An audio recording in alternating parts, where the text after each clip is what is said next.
श्री कृष्ण गोविंद हरे मुरारी, हे नाथ नारायण वासुदेवा, पितु मातु स्वामी सखा हमारे, हे नाथ नारायण वासुदेवा। ओम तत्सत। श्री गणेशाय नमः। श्रीमद्भागवत महापुराणम तृतीय स्कंद अथ अथैकोन त्रिविंशो अध्याय, भक्ति का मर्म और काल की महिमा। देवहूति ने पूछा कि प्रभु, प्रकृति, पुरुष और महत्वादि का जैसा लक्षण सांख्य शास्त्र में कहा गया है तथा जिसके द्वारा उसका वास्तविक स्वरूप अलग अलग जाना जाता है, और भक्ति योग की ही जिनका प्रयोजन कहा गया है, वह आपने मुझे बताया।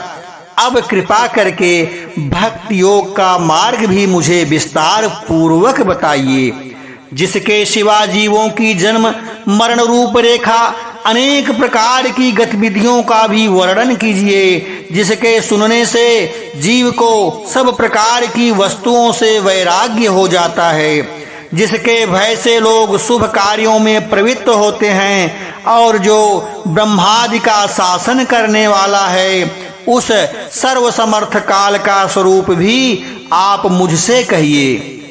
ज्ञान दृष्टि के लुप्त हो जाने के कारण जिहादी मिथ्या वस्तुओं में जिन्हें आत्माभिराम हो गया है तथा बुद्धि के कर्माशक्त होने के कारण अत्यंत श्रमित होकर भी चिरकाल से अपार अंधकारमय संसार में सोए पड़े हैं, उन्हें जगाने के लिए आप योग प्रकाशक सूर्य ही प्रकट हुए हैं। श्री मैत्रेय जी कहते हैं कि कुलश्रेष्ठ विदुर जी, माता के ये मनोहर वचन सुनकर महामुनि कपिल जी ने उनकी प्रशंसा की और जीवों के प्रति दया से द्रवीभूत हो बड़ी प्रसन्नता के साथ उनसे इस प्रकार बोले।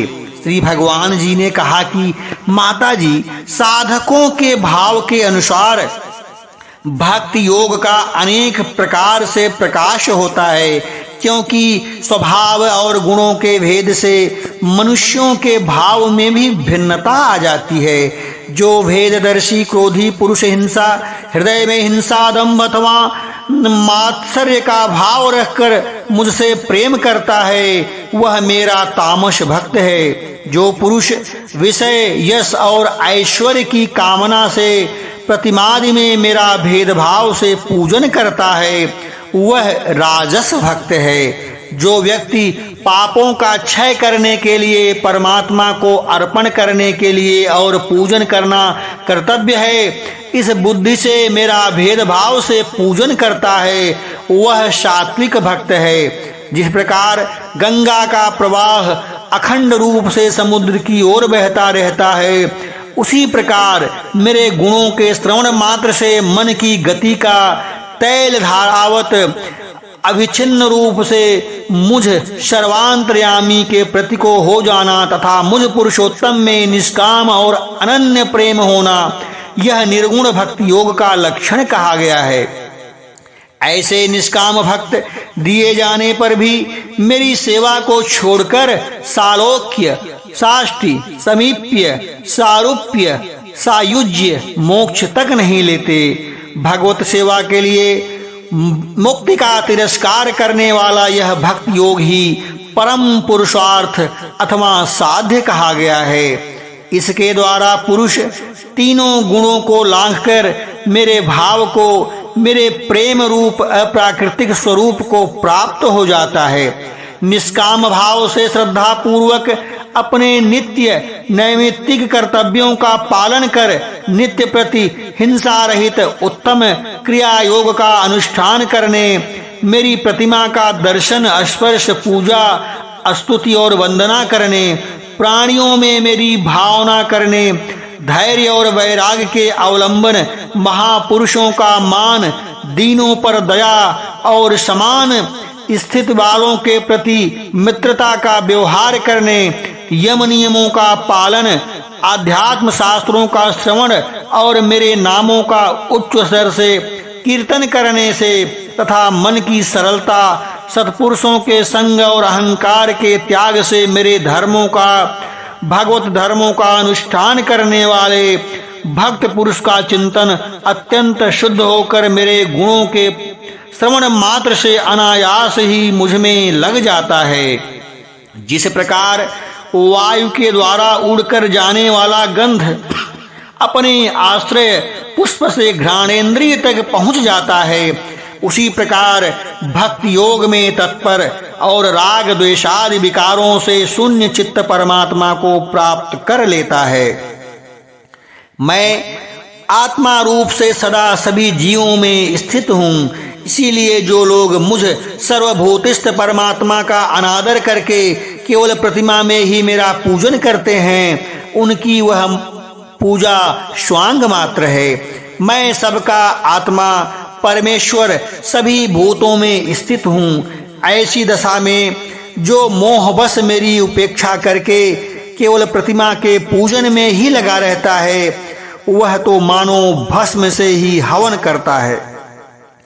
जो भेददर्शी और अभिमानी पुरुष दूसरे जीवों के साथ बैर बांधता है और इस प्रकार उसके शरीर में विद्यमान मुझ आत्मा से ही द्वेष करता है, उसके मन को कभी शांति नहीं मिल सकती। माताजी, जो दूसरे जीवों का अपमान करता है, वह बहुत सी घटिया बढ़िया सामग्रियों के अनेक प्रकार के विधि विधान के साथ मेरी मूर्ति का पूजन भी करे तो भी मैं उसे प्रसन्न नहीं हो सकता। मनुष्य अपने धर्म का अनुष्ठान करता हुआ जब तक मुझ ईश्वर की प्रतिमा आदि में पूजा करता रहे, तब तक उसे अपने हृदय में एवं संपूर्ण प्राणियों में स्थित परमात्मा का अनुभव न हो जाए। जो व्यक्ति आत्मा और परमात्मा के बीच में थोड़ा सा भी अंतर करता है, उस भेददर्शी को मैं मृत्यु रूप से महान भय उपस्थित करता हूँ। अतः संपूर्ण प्राणियों के भीतर घर बनाकर उन प्राणियों के ही रूप में स्थित मुझ परमात्मा का यथा योग्य दान मान मित्रता के व्यवहार तथा समदृष्टि के द्वारा पूजन करना चाहिए। माताजी, पाषाणित अचेतनों की अपेक्षा वृक्षादि जीव श्रेष्ठ हैं। उनसे सांस लेने वाले प्राणी श्रेष्ठ हैं। उनमें भी मन वाले प्राणी उत्तम और उनमें इंद्रिय की वृत्तियों से युक्त प्राणी श्रेष्ठ हैं। सेंद्रिय प्राणियों में भी केवल स्पर्श का अनुभव करने वालों की अपेक्षा रस का ग्रहण कर सकने वाले मत्स्यादि उत्कृष्ट हैं तथा रसवेक्ताओं की अपेक्षा गंध का अनुभव करने वाले भ्रमरादि और गंध का ग्रहण करने वालों में भी शब्द का ग्रहण करने वाले सर्पादि श्रेष्ठ हैं। उसमें भी रूप का अनुभव करने वाले काकादि उत्तम हैं और उनकी अपेक्षा जिनके ऊपर नीचे दोनों ओर दांत होते हैं, वे जीव श्रेष्ठ हैं। उनमें भी बिना पैर वालों से बहुत से चरण वाले श्रेष्ठ हैं तथा बहुत चरणों वाले से 4 चरण वाले और 4 चरणों वाले से भी 2 चरण वाले मनुष्य श्रेष्ठ होते हैं। मनुष्यों में भी 4 वर्ण हैं, उनमें भी ब्राह्मण श्रेष्ठ है। ब्राह्मणों में वेद को जानने वाले उत्तम हैं और वेदज्ञों में भी वेद का तात्पर्य जानने वाले श्रेष्ठ हैं। तात्पर्य जानने वालों से संशय निवारण करने वाले, उससे भी अपने वर्णाचित धर्म का पालन करने वाले तथा उनसे भी आसक्ति का त्याग और अपने धर्म का निष्काम भाव से आचरण करने वाले श्रेष्ठ हैं। उनकी अपेक्षा भी जो लोग अपने संपूर्ण कर्म, उनके फल तथा अपने शरीर को भी मुझे ही अर्पण करके भेदभाव छोड़कर मेरी उपासना करते हैं, वे श्रेष्ठ हैं। इस प्रकार मुझे ही चित्त और कर्म समर्पण करने वाले अकर्ता और समदर्शी पुरुष से बढ़कर मुझे कोई अन्य प्राणी नहीं दिखता है। अतः यह मानकर कि जीव रूप अपने अंश से साक्षात भगवान ही सब में अनुगत हैं, इन समस्त प्राणियों को बड़े आदर के साथ मन से प्रणाम करें। माताजी, इस प्रकार मैंने तुम्हारे लिए भक्ति योग और अष्टांग योग का वर्णन किया है। इसमें से एक का भी साधन करने से जीव परम पुरुष भगवान को प्राप्त कर सकता है। भगवान परमात्मा परब्रह्म का अद्भुत प्रभाव संपन्न तथा जागतिक पदार्थों के नानाविध वैचित्र्य का हेतुभूत स्वरूप विशेष ही काल नाम से विख्यात है। प्रकृति और पुरुष इसी के रूप हैं तथा इनसे भी यह पृथक ही है। नाना प्रकार के कर्मों का मूल अधिष्ठ भी यही है तथा इसी से महत्वादि के अभिमानी भेद दर्दी प्राणियों को सदा भय लगा रहता है।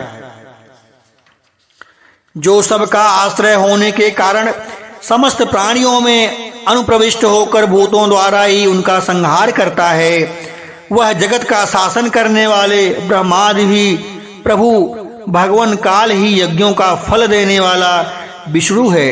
इसका न तो कोई मित्र है, न कोई शत्रु है और न तो कोई सगा संबंधी है।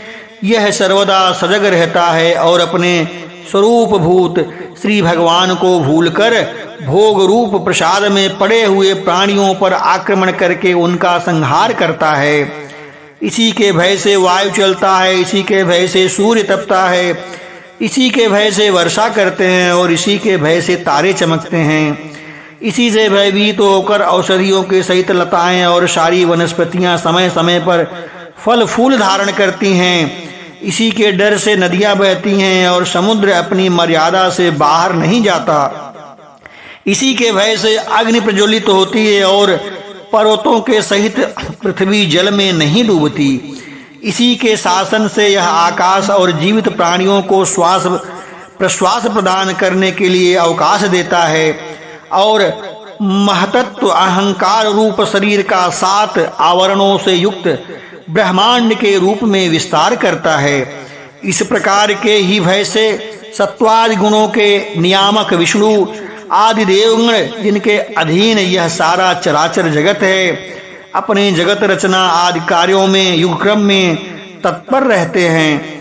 यह अविनाशी काल स्वयं अनादि किंतु दूसरों का आदिकर्ता उत्पादक है तथा स्वयं अनंत होकर भी दूसरों का अंत करने वाला है।